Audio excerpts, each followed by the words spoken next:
Coke machine for your fishing. I'm hoping you guys can hear me because I have a different microphone on right now because my other microphone is out of batteries, so I had to fire on a new one. So anybody who's watching, feel free to comment that you can hear me loud and clear. Otherwise, I'll just assume you guys can hear me. Anyway, so I'm on the lake today, South Bay. Nice day, not too windy. Things are looking great out here. Just gonna do a little spin around. I'm out here with Lake Nipissing Outfitters today. And so far, the perch have been sort of slow on the bite, but and I've really had to work for them, and they've all been just little dinks, and I've only caught 2 of them.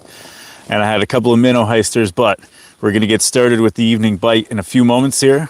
But I can tell you, as I said in my last report there's a lot of snow on the lake. You're probably not gonna have too much luck driving cars or ATVs without tracks or side-by-sides without tracks out on the lake this weekend without trouble. There are some packed down areas, but you know, you can still get jammed up in a few places.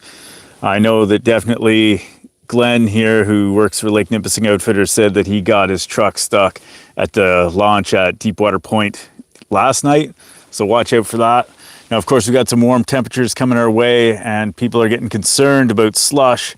Now, I've heard there's slush down in the French River area there. I think a guy told me that he had a lot of snow and a lot of slush in that area, and it was he got himself into a real pickle there. So watch out for slush patches. They're bound to be happening anywhere you can imagine. Especially with the weight of all this snow on there, there's going to be slush popping up. But I haven't walked across any. I haven't seen any.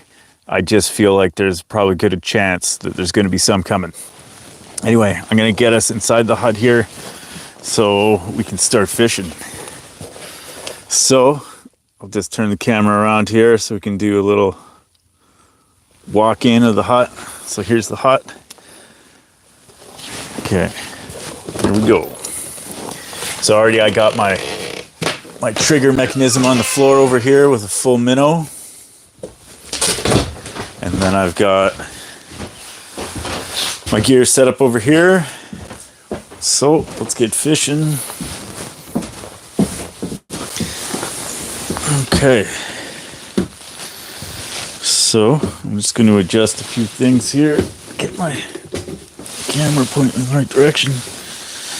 So bear with me for a second.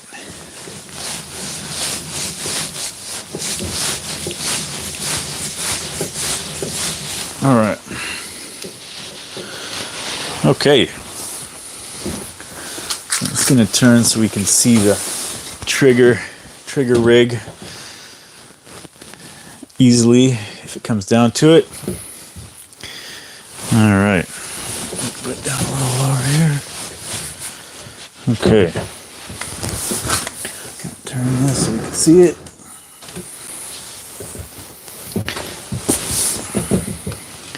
All right, give me a second, guys. I'm just gonna move things a little bit.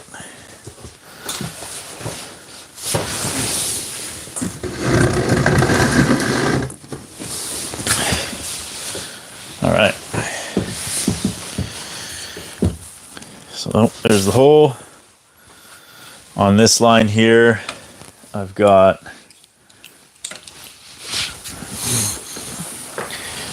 micro clapper with a pin head. I was using actually a chunk of salted minnow during the day there, and they were choosing that over the pin head on my other line. So I guess sometimes dead bait works pretty good. So, how's everybody doing out there? Yeah, you know what? Like I should have asked Al to drill me a couple holes outside of the hut because it's just so nice out there. It's not too windy either. That's always enjoyable. I definitely. Oh, looks like there's fish showing up. Oh, he's rising to my lure. Let's see if he goes for it. Come on. I found that they've been real lookers today, but not Not particularly aggressive. Come on. In fact, I've even found that just letting my rod sit was often the best bet. So let's try that out. I was going to let that lure sit right there.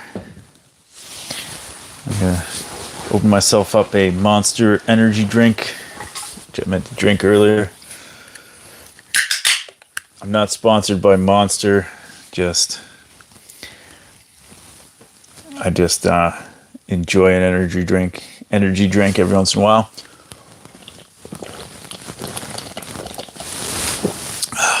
All right. So I haven't actually, when I filmed my last video there, I was in 9 feet of water, right like 50 feet away from the Calendar Bay dock. And I like, it was really, really cold. So I set up there because I need to film my iYoYo video there for them, for their camera panner. And I'm like, okay, well, this lake, I know once you go over a certain depth that it's not particularly easy to see with the underwater cameras. So I opted for 9 feet because I figured it would be easy to view. Just gonna shuffle this a touch closer.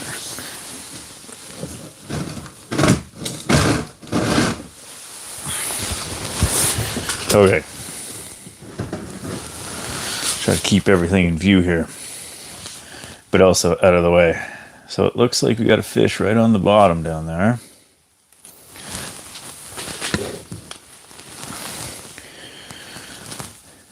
Yeah, I heard word that the guys who stayed, I ran into a couple of guys who had been here for a couple of days, and it was been sort of slow fishing out here on Nipissing a little bit, but then Glenn, the guy who works for Rattle at Lake Nipissing Outfitters, said he was just cleaning up the huts and he drops a line as he's doing that. And he said he caught a couple of fish.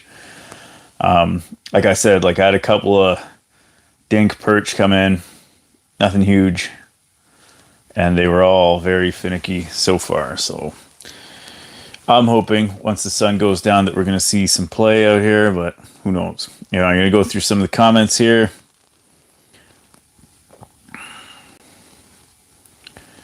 Okay.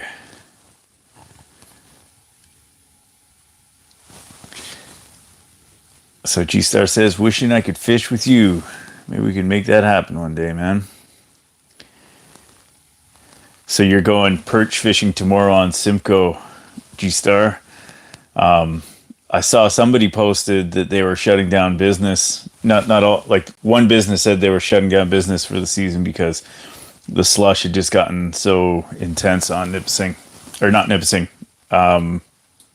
Simcoe, pardon me.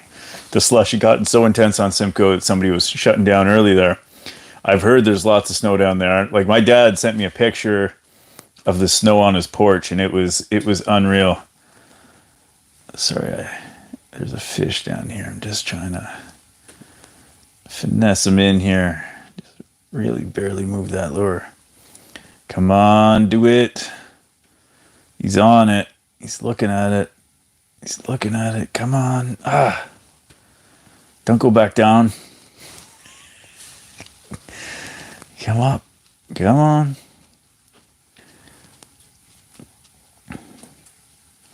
All right. So I'm just going to keep reading some comments here.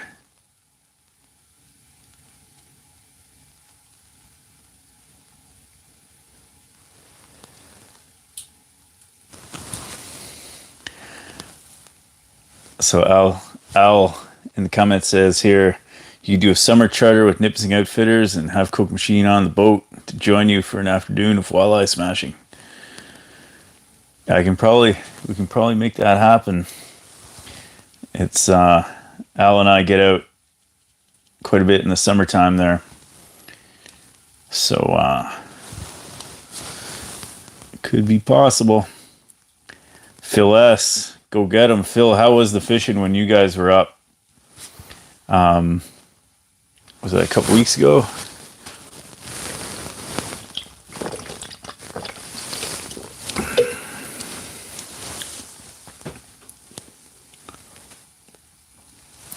So G-Star, you're coming up to Nipissing August at Paradise Cove. Nice.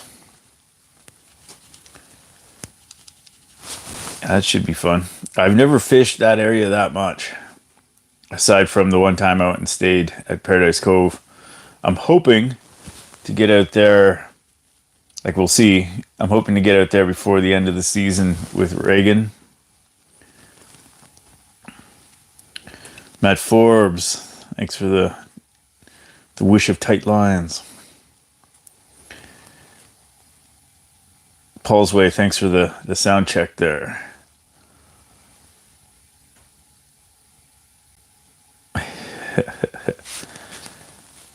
Need a camera heater. Yeah, you know, sometimes I've found that I used to put little heat packs on my action cameras when I was fishing outside because they would freeze up pretty good. Andy Martin says, "Hey Coke, thanks for all your updates and info. Good luck with the evening bite." Thanks, buddy. Yeah, I'm hoping the evening bite goes down.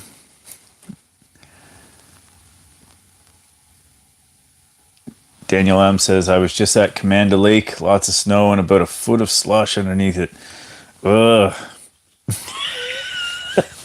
Yeah, all I can say is that slush, I've been in a few, I'm sure anybody who's ice fished has been in a few serious pickles revolving around slush. Like, I remember trying to go through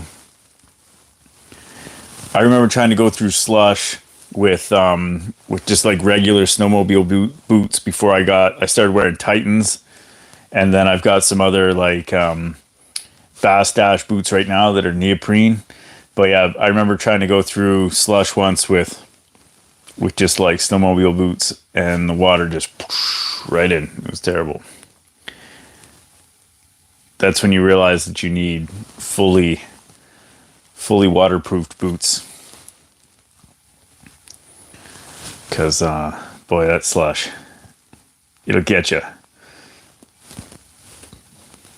Brent Jakubowski, thanks for the good words. Getting my fish on indeed. Nipissing hard water. You're coming to get your fish on tomorrow, or you're going to get your fish on tomorrow. Huh? What part of the lake are you going to hit? Jeff Vanderkoy. It is a perfect day for fishing. Now, if only the fish would show up for that. Real Canadian Lunker Hunter. How's it going? Dave Parent. What's going on? Carrie Toutant. Thanks for the good word. Rob, been real slow out here at sunset all day today. Well, hopefully the warm-up on this weekend, it starts looking a little, starts picking up a little bit.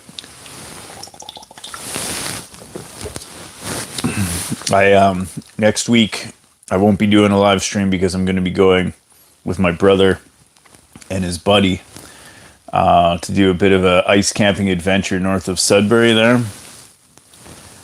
I know I haven't really made too many or any edited ice fishing videos in a long time. I started doing these live streams once I had a kid because it just allowed me to make content without having to put too much time into editing anything. But I anticipate that I'll be filming the adventure of us in Sudbury there.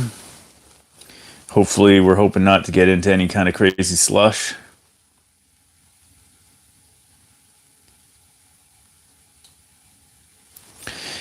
Yeah, Alex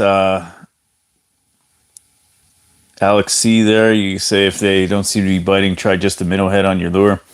Worked for me when they seem to be picky.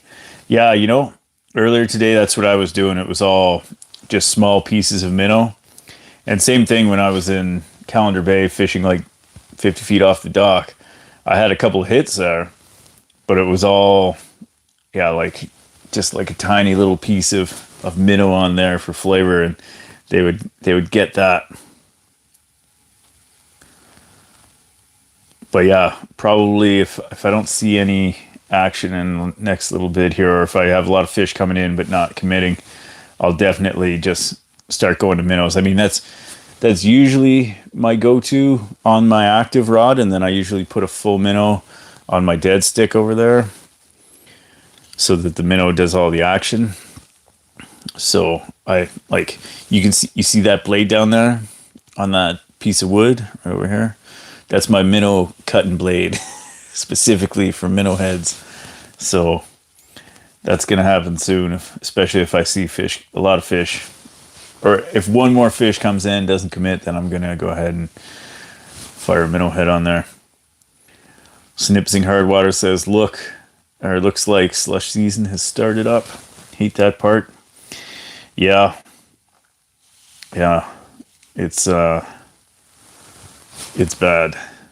I feel like everybody, like, I remember my old neighbors there are telling me that when I lived on Yellock there, they said they went driving out to their hut once and this big patch of ice or slush had opened up, and the snowmobile got like stuck in it, and the lady, I remember her telling me, she like threw her one kid to try to get them out of the slush, because basically as soon as you start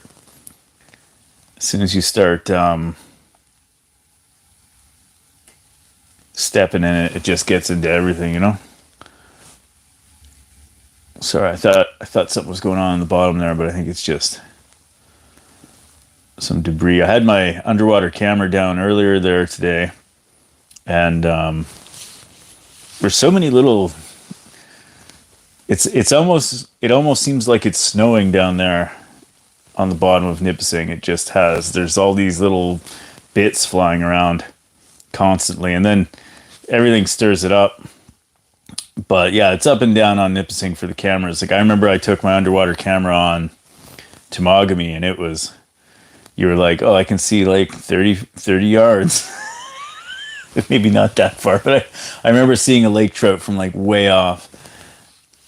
You know, but I guess each lake's got its own vibe.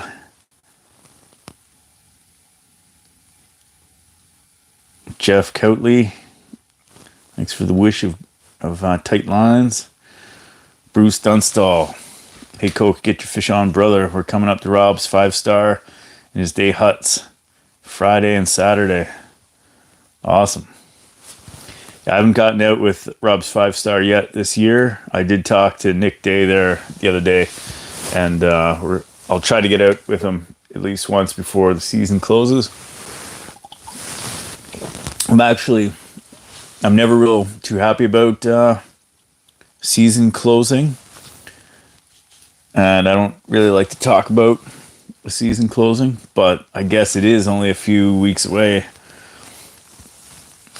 But I am going to try to get out to some speck lakes and some splake lakes and stuff like that after Nipissing closes. I usually always try to make at least one trip, but I also am not particularly good at catching specks and splake, but it's on my quest list.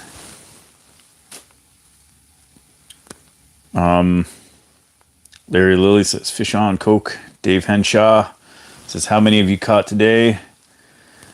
None on camera. Well, on my action camera, but all I've caught today is two little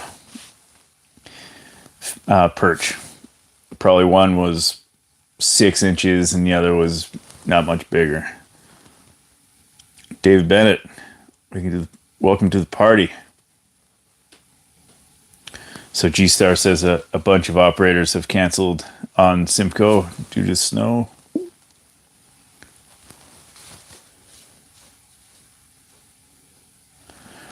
Ethan says he went to Rob's for a day. I caught 2 Cisco's the whole day and saw 2 dink perch. Yeah. Was that recently? I tell you, it's funny. Fishing is such a funny and exciting game, because especially like in the springtime, I'll go splake fishing, and I've got like a spot which is like the only place I know to go to catch specks, and it's really hard to get there and a really long journey to get there by canoe. But I've had years where I go there and I don't catch a thing, and then years where it's just like on fire. So I took this out of my hole here.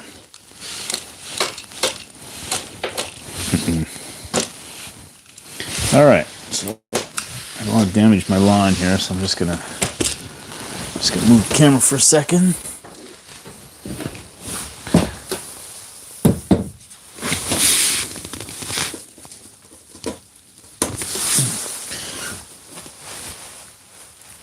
There we go.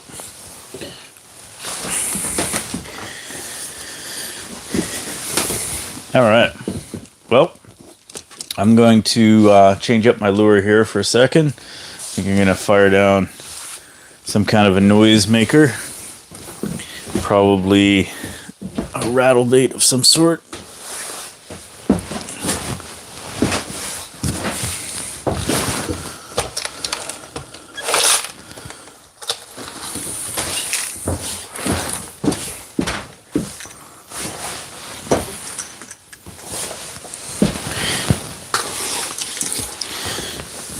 Trying not to trip on my own line here.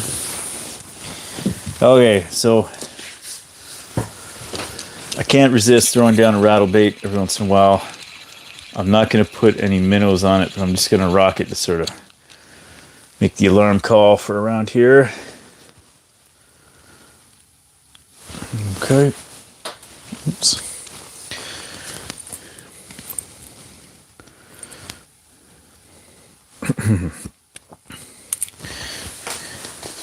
All right.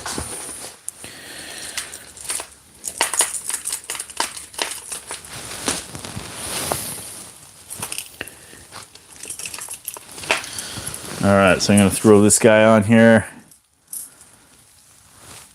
by Matsuo.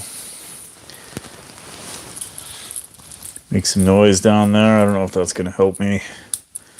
So far, there isn't a lot of activity down there at the moment, so maybe I can rattle some in and see what we can do.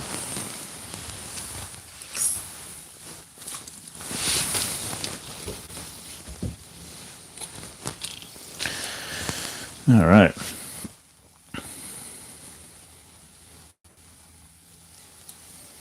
Dave Parent says, was up last weekend with ice bungalows. Fishing was slow. 2 dinks. 2 eyes, 1 keeper. The ride home was no good. 6 hours to get home, but had a great time. Well, that's great, man.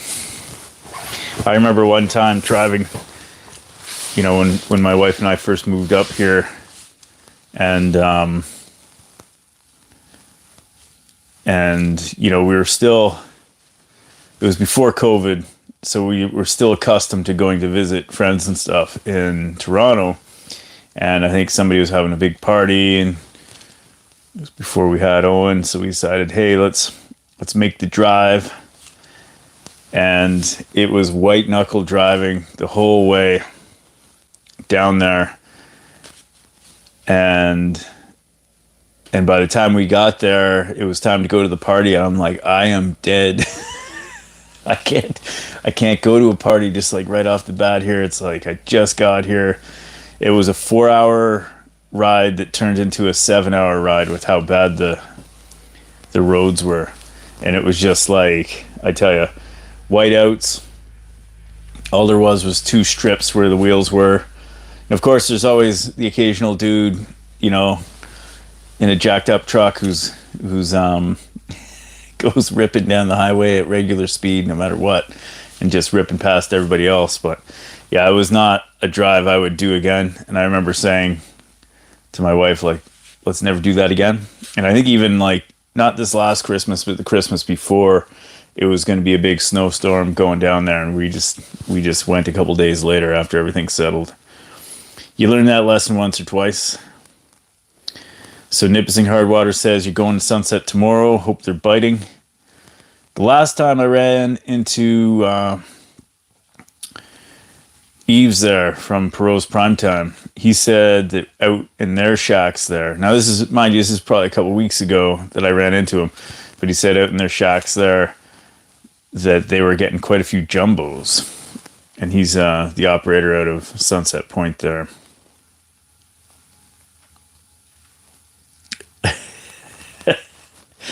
Nipissing Hardwater says, I remember doing the Fred Flintstone in the in the slush season. Yeah, I can picture that.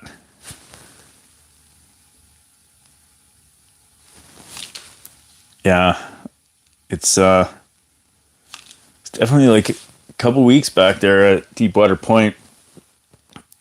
There was that one day where the bite was really good, and then since then I haven't seen too much. Mind you, I'm only, like, a lot of times when I get off my shift, I'll try to go somewhere and just fish for an hour and stuff like that, and just film it. I don't bother doing like a live stream of it. I'm more or less just trying to like get my exercise in for the mornings. Usually in the summertime, I ride my bike around for an hour after my shift. So during the ice season, I usually like to try to, haul my heavy clam and all the gear out, half a kilometer or a kilometer. And I call that my exercise, fishing for fitness, So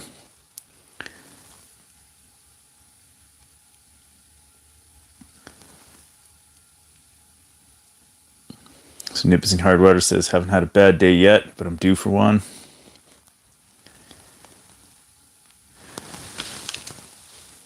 So G-Star says you're planning on doing a nice trip at Paradise next year.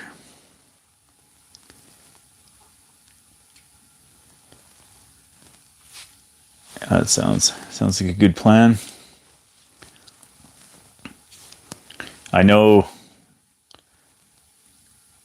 when you go there, I know that one guy that won the ice thickness prize one year goes by the name of Redbeard Outdoors on Instagram. I know he did a pretty good job of finding where the fish were around the Paradise Cove area. I know when I was there, we caught a few perch and a few, I think I caught a rock bass, a sizable rock bass. Okay, we got a fish down there. Come on. Okay. He's looking. Go for it. Come on.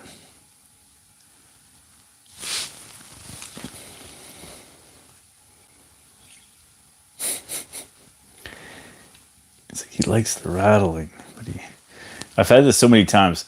I don't know if you guys ever have these lures. They're made by Rapella. They were the Klacken wraps. I still have one somewhere. Used to love them for wallies in the wintertime.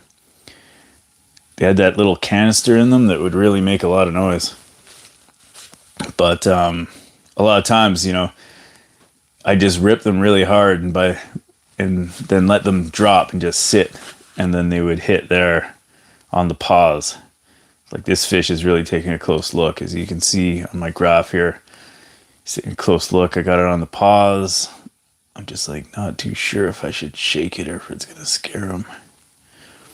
I'm just like barely shaking it here. Come on. So I've had this happen a few times with the rattle baits. It's like they like the sound of it, but then they look at it and then they're just like, nope. See, this guy rose up a little bit. Come on.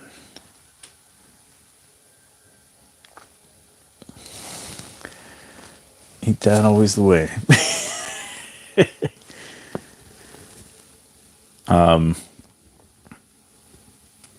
Phil S. He said that February 1st weekend, that was when you guys were up and the fish were in bed for 2 days. Uh-huh. Andy Martin says, hey everyone, don't forget to hit the like button. Thanks for that, Andy, it helps a lot.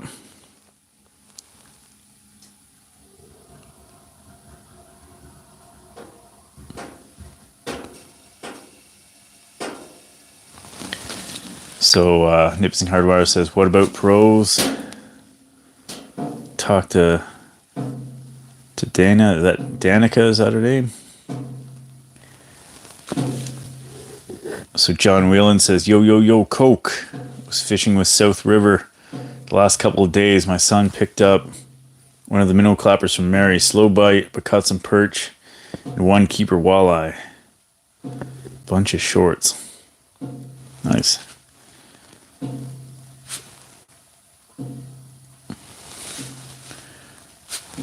So Al, you say we should go to Temagami. They go another week after we close. Like talking about going for, like, they got walleye going for another week after they close, or they still have lake trout going up there? I know I've been meaning to go to Temagami for some lake trout sometime soon, but I know I have heard some horror stories about slush on Temagami right now. All right, I'm gonna get some lights going on in here because it's gonna get dark in a minute, and then I'm going to get a minnow head on down there. So give me 1 second. Okay, you guys watch my graph for me, okay?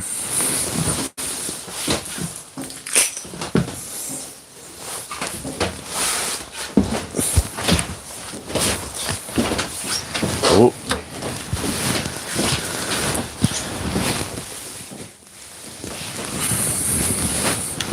Gonna have to show you guys this sunset here.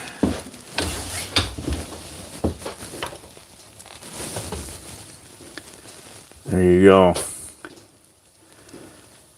It looks good.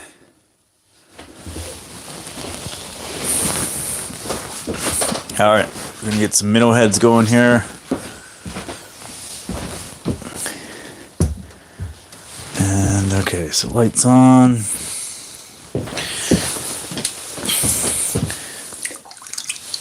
Oops. Come on.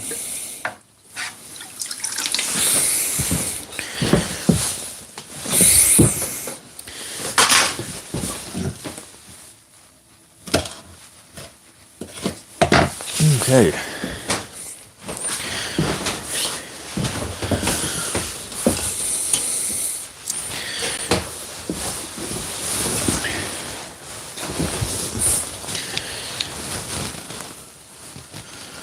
All right, you're gonna throw on one of my favorites here, buckshot rattle spoon.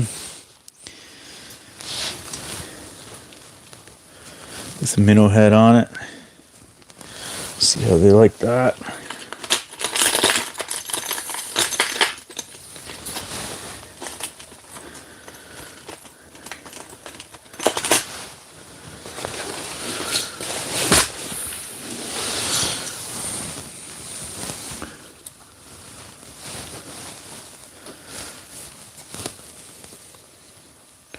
All right.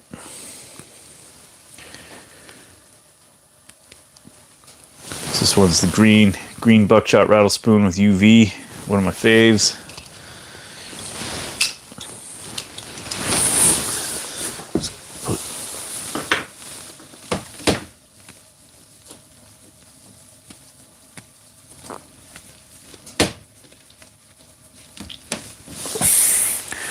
All right, minnow head on there. Watch this. Got a fish. I think it's a fish, unless I just jostled my thing around here.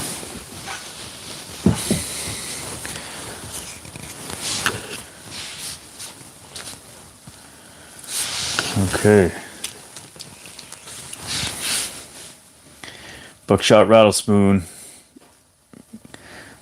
Looks like we got some fish down there. Okay, he's looking at it.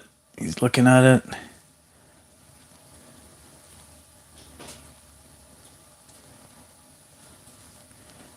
Come on.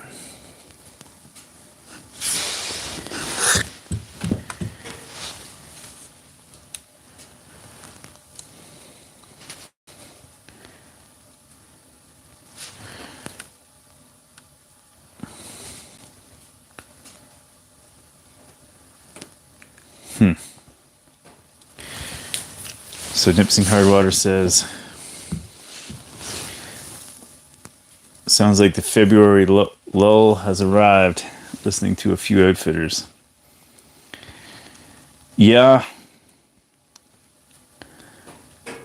Hopefully, when March hits, it'll be a real full blast. Full blast event. And the fish will be back on the bite. I wonder what it is about February. It seems like they either go somewhere or what? Fish get, just slow down, go real sluggish. Well, I don't know.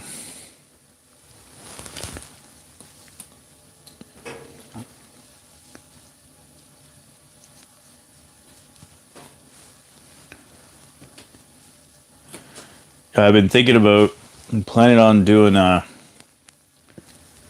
ice fishing book that's similar to my Fishing from the Dock book. I don't know if I mentioned that last week. Maybe I did. I was thinking about different things that I would add to it. Like, definitely gonna have a very large section on ice safety. Like, the books are intended for kids and stuff like that, but it's I think ice safety is obviously a huge one to start with. And I figure probably most kids would just be fishing with their parents, and then the parents have to, ensure kids are aware of certain ice safety things. I mean, ice can be dangerous, but I know flowing rivers can really be something too. Not that book would be talking about flowing rivers, but I've definitely fished in like the Ottawa River and stuff like that, and a lot of times I'm thinking about the fact that, like, if I fell in, because it'll be like during the cold fall, or if you fell in, it would be pretty game over for you. But anyway, yeah, I was thinking about different things I would add to the ice fishing book. Luckily, I've got at least till November to figure that out. I mean, I'll be illustrating it and whatnot for the next few months and over the summer. Hopefully I can have it done. I think when I wrote Fishing from the Dock, I started probably in February, and then by the time the summer came around, it was a little bit late for the opener, but it was still done for the summertime, so that's good.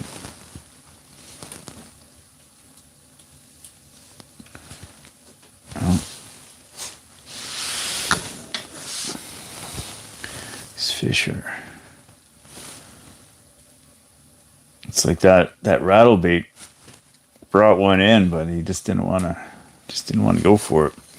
Now, I've heard word that like February is the time to get burbots, and I'm hoping that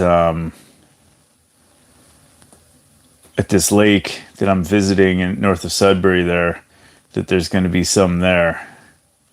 So I don't often do like a full ice camp thing, but if you're going to catch the burbs, then nighttime's a great time for it. Although I think I saw a post the other day from these guys fishing on Lake Temiskaming, and they said they were catching them all day long on Temiskaming, and that the bite actually stopped at night. I'm like, strange. So I know one time I was fishing around the Manitous here, and as soon as it started getting dark, it was just like burbot bonanza. But I know I was fishing in Rosso one year there. Yeah, same thing. As soon as the darkness fell, it was just like burbot after burbot. And they weren't huge, but they were a good eating size. So I'd probably say like 2 or 3 pounds a piece, but not like these monsters you see. I know there's definitely some monster burbot in Nipissing here. I'd love to make a trip out somewhere. It's funny because burbots are like a fish that's on the rise as far as popularity is concerned. But I'd love to be able to get out to where you can catch lots of them on Nipissing here. I know there's a few people that do know where to go. Not me, but I bet I could ask, and then really put some time in at night.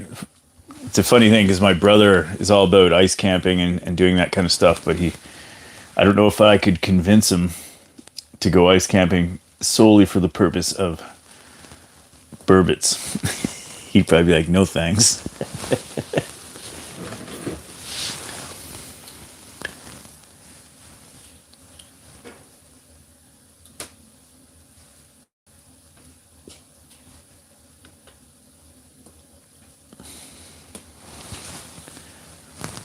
Come on, fish, let's go.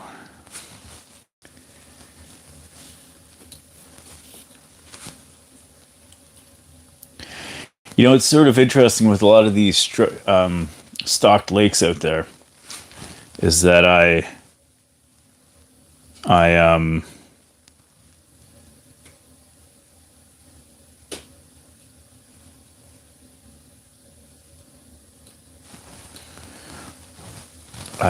you think like, oh, they stocked this pond, it must be just full of these fish. And a lot of times I've gone to these stocked lakes and just like not caught anything.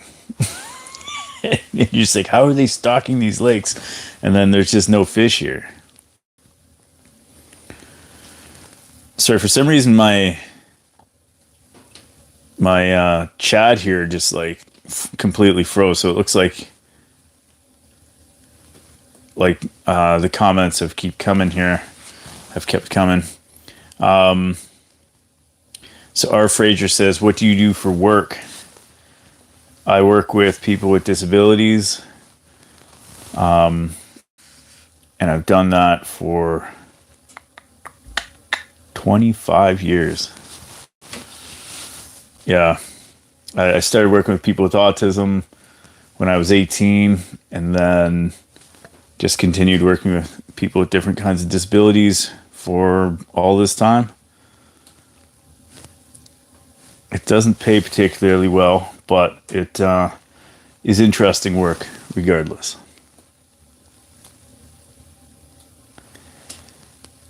G-Star says, that's such a nice view, man. Yeah, it's one of those great sunsets on the lake here. I hope I can do at least one live where I'm just out in the open, because that's really my dream. G-Star says, try a dinner bell. I think I still have a couple of those here. Nipissing Hardwater says, I'll see what tomorrow brings. Fingers crossed. Stay tuned. Dave Parent says, cut all my fish on one of your clappers. That's awesome, man. Yeah, a guy sent me a video today, and he was fishing in New York, and he was fishing for crappie and bluegill and bass. Or I think he was there fishing for crappie, just crappie, but he caught all these bluegill and bass and like everything. And the guy was really doing me a favor in the respect that like he just kept mentioning it was like the minnow clapper, and kept mentioning my website and all that stuff. I'm like, wow, this guy's helping me out. I'm glad to see it's working on different things. I haven't really used it on like bass. I don't even know where to go for crappie and stuff like that, but I understand that it works really well for them. I have used it on brookies. It works on them. Works on perch, works on walleye, works on pike. Yeah. There's a lot of people that are catching lots of fish on those clappers, and that's great. I put together a little promo poster that I carry around with me when I'm doing the Birch Grove sales in the parking lot there. And I keep saying to people, I'm like, I wish I could catch fish like this on this lure I came up with. You know, but I guess, you know, you got to put in lots of time. So Nipissing Hardwater says, planning on catching a tank tomorrow. I'm planning on catching a tank in the next 30 seconds.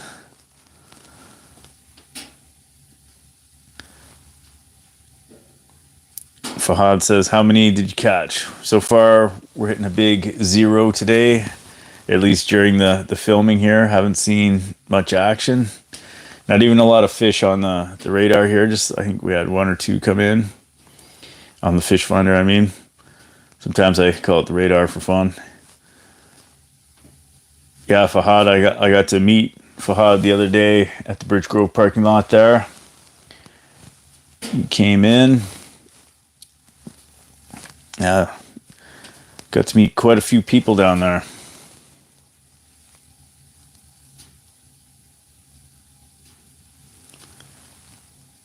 So Paul Brown, you dropped a knife in the poop plant. So Paul So Paul Brown, you work at the poop plant? Is that how that happened? Were you in there for other reasons?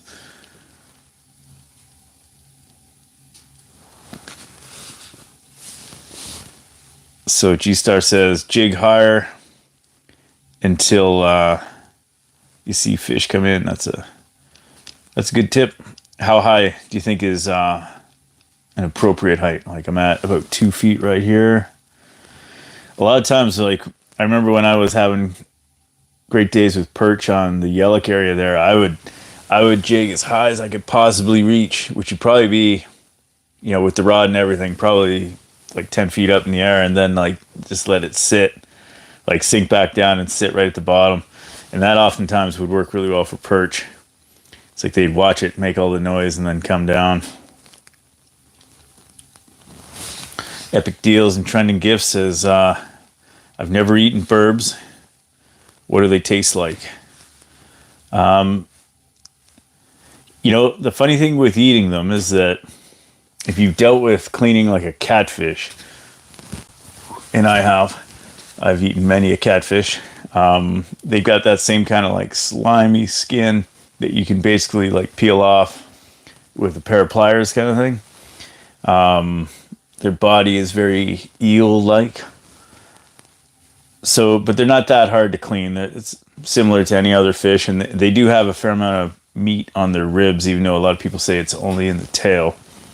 They taste very nice, very tasty. They're related to cod, so they're a delicious white kind of fish, white fleshed fish. And I can tell you that I usually cook them the way people cook like codfish, and sort of like the fish kind of heavy batter. That's the way I've done them, but I know lots of people also cook them in just butter. They do the old butter, and they try to cook them like lobster, I guess. I've never tried that, but a lot of people do call them the poor man's lobster,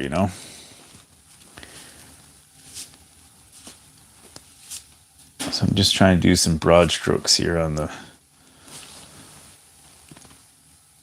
buckshot rattle spoon here and see if we can rattle some in here.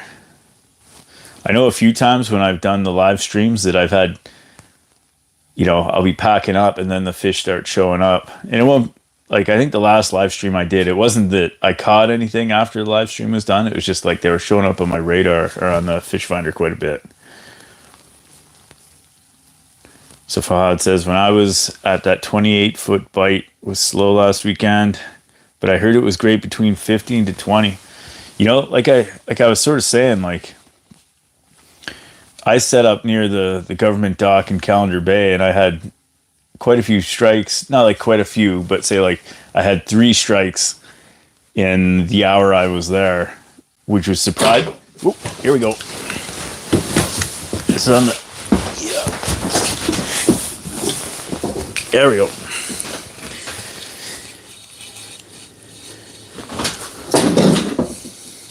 All right, so this is on the trigger mechanism.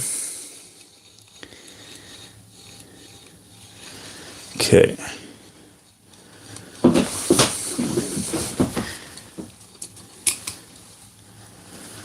What's it gonna be?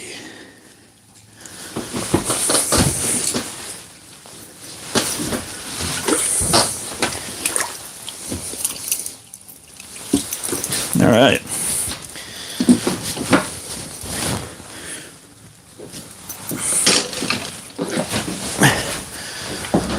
All right, my pliers are over here, so I'm just gonna put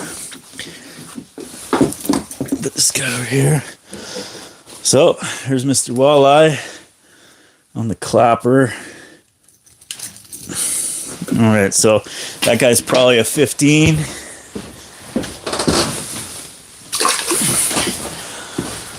There you go. So I'll put another full minnow on that.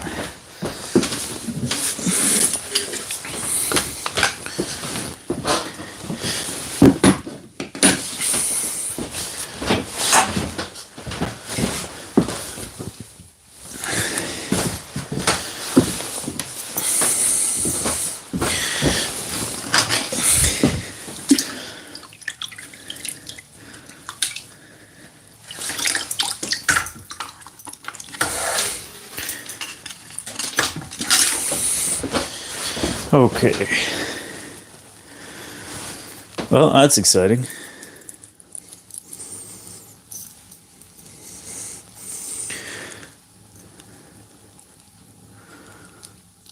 Oops.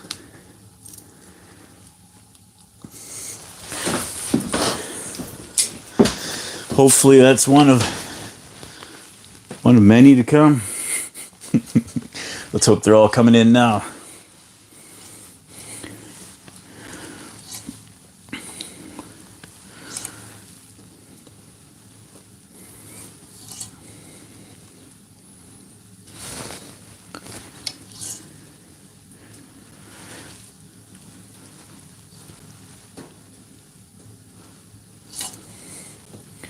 See, whenever I'm setting one of these things, it's sort of like setting a mousetrap, you know?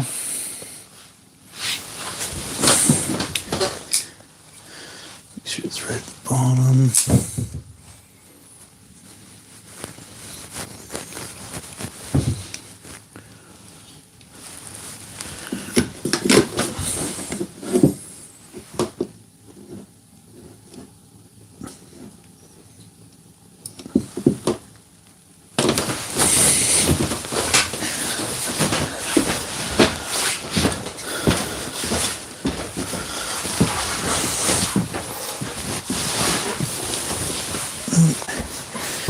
There you go. So, back to working this minnow head.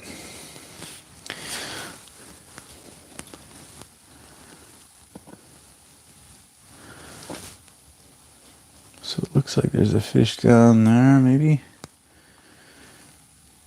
Yeah. Hopefully this is the hungry fish coming in.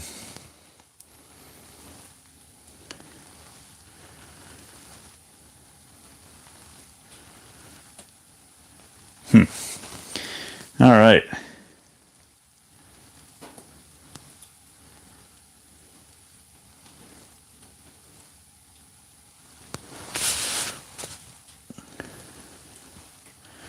So G Star says, you commend me on your work, or on my work.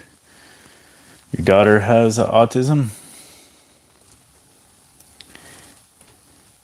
Yeah, it seems to be fairly common around. Like, I feel like I know a good couple people whose children have autism.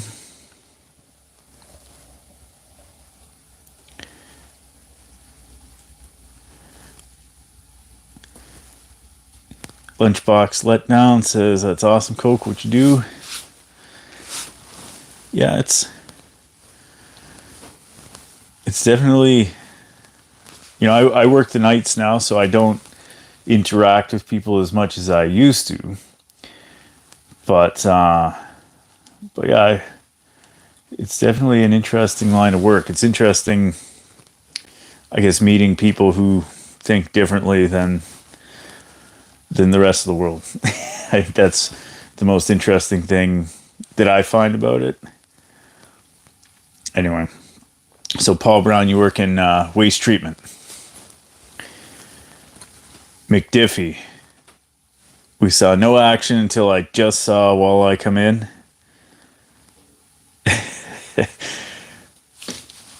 So, Paul Brown, you said the knife is retired now, but how deep into the waist did it fall? So Stefan says, I fish Simcoe, but I want to try Nipissing. Any recommendations on where to go? Are you looking to come up for outfitters, or are you looking to give it a try on your own? There's the multiple hot spots that people like using on Nipissing. Or like going to the lake's huge though, so there's lots of opportunities. But Calendar Bay is popular. Sunset Point is popular. Deepwater Point is popular. South Bay is popular.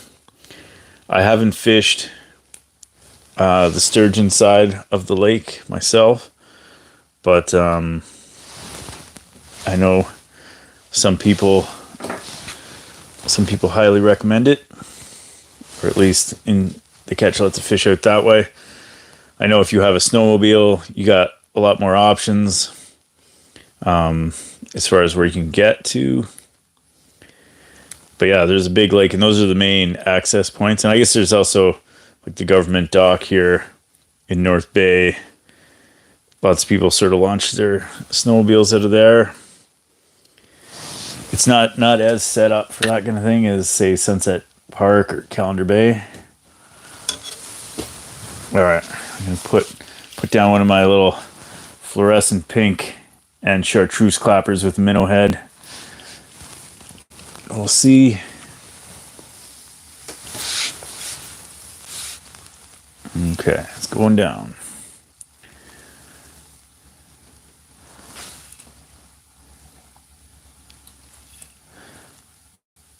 Oh, Paul Brown, water treatment, not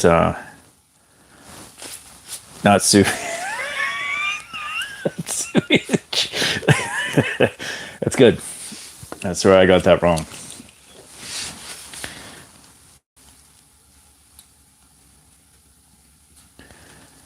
Yeah, McDiffy says Deepwater Point. All those places, when you get out there, you'll see it's like a city in all those places. I know, like, I sometimes go to Amelia Park, and I don't think I've ever done, maybe I have done an evening bite there. I like fishing there in the spring, but I haven't really been able to catch too much out there in the wintertime. I know a lot of people try to fish really close to the sewage treatment plant there.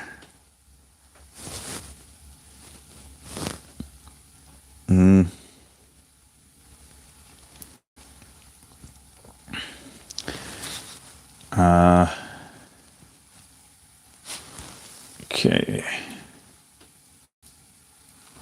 So Dave Bennett says, small forage minnow with just a head.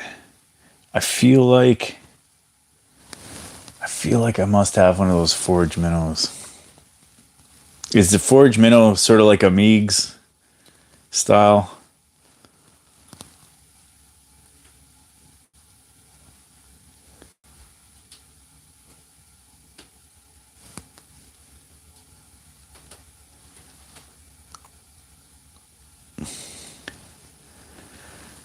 Yeah, that was, if I can maybe get one more fish like that. I will be walking back in. I'm not that far off of the Birch Grove parking lot right now. Like maybe a kilometer off there, but I do have to walk in today. But you know what? Like I enjoy getting the exercise. And as well, when you're walking across the lake, when you see like still a bit of sun behind you, it's nice, especially when it's not extremely cold.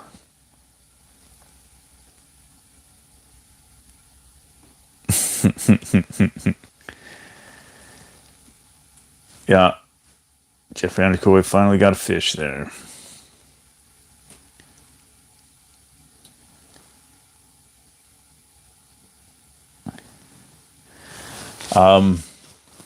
Alex, he says that the Black Fox trigger. Is it by Black Fox? I know it's called the trigger, so it must be. Yeah, I like that one. It's simple. You know, I don't know if I'd use like my fanciest rod ever in it because, oh, here we go. Come on. Sorry, a fish came out and looked at it, but it's funny because it seems like my transducer's like bobbing up and down. Anyway, there was a truck that went past recently going pretty fast, so that's probably it.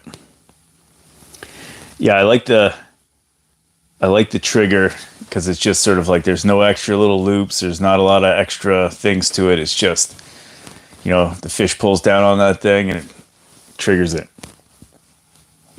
So I think that might be one of my favorite of the of that style of rig.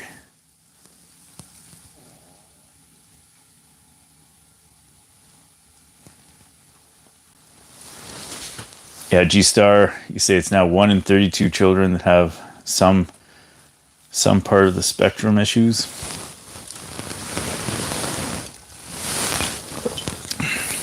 I wonder if it's like, if something's up as far as like something environmental is a factor in that, or if it's just, it's diagnosed more often now. I'm not sure. Paul Brown says, bottom of the sludge digester, 20 feet, where all the nastiest stuff goes. So how did you get it out of there? Did you have to like get a magnet or something? Or just wait till it drained out and said, oh, there it is. So Stefan says, I have my own tent and auger, but no snowmobile. I have to walk out. Well, you're talking to the right guy because I am a walker as well. I have no snowmobile, no ATV. I'm lucky enough, I guess, to have a few operators take me out here and there, but I do enjoy walking out. But definitely when you have heavy snow like we've had, it's a real doozy. And slush. Ooh. So Paul says, I do both water and wastewater.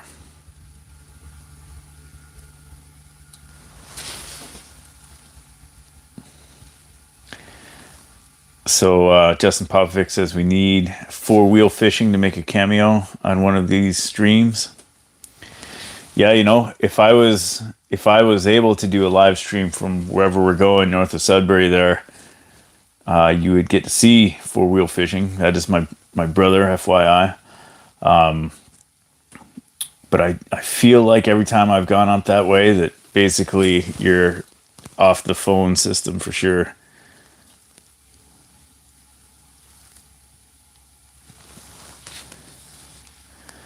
Paul Brown, the lake definitely has lots of snow on it.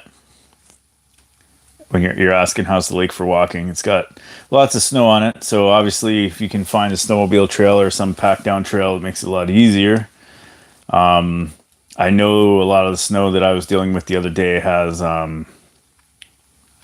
it was like kind of crunchy, so that's not so bad with walking. But definitely if you're driving, I know like I've seen cars stuck in different places and stuff like that. So got to watch out for that. I know that like out on the south way here that Todd at Snowfari has a plowed road going out to his huts as a recall. But I don't think that's necessarily used by everybody. I think he likes to keep it to his own clients.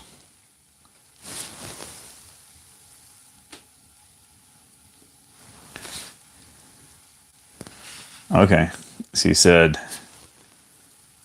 Paul Brown says, they pumped it down to do an entry and found it. An entry. So what is an entry? Or that's where they gotta climb in there. Is that Is that right?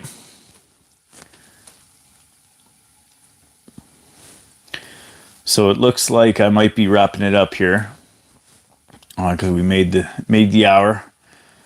I gotta walk back home. Probably take me, I don't know, 15-20 minutes to get to the launch, and then I'll be driving back home. It's about 30 minutes from here. But if anybody's out at the Birch Grove parking lot tomorrow, I will be selling clappers. And I think in my last video there, I posted a few pictures of some of the ones I've made out of it, or I've made recently. So there's a bunch out there, new kinds ready to go. Paul Brown says, enter in a confined space. Yes, climb down in it. I trust they give you, like, you know, some really good waiters when you got to get in there, right? All right.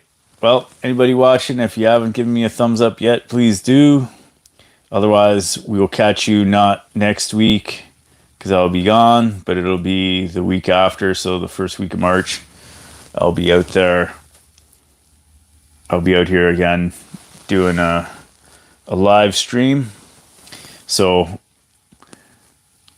it'll be a bit, but maybe we'll see. We'll see. Hopefully I'll be able to catch some stuff north of Sudbury there and have some sort of a video put together. We'll see though, that those things can take some serious time. But thanks everybody for coming, and we'll talk to you guys in the next stream, which will be 2 weeks from now. Unless I find some sort of a cell signal up there, in which case I will try to do a live stream. So everybody have a great night, and we'll talk to you real soon. Good luck fishing.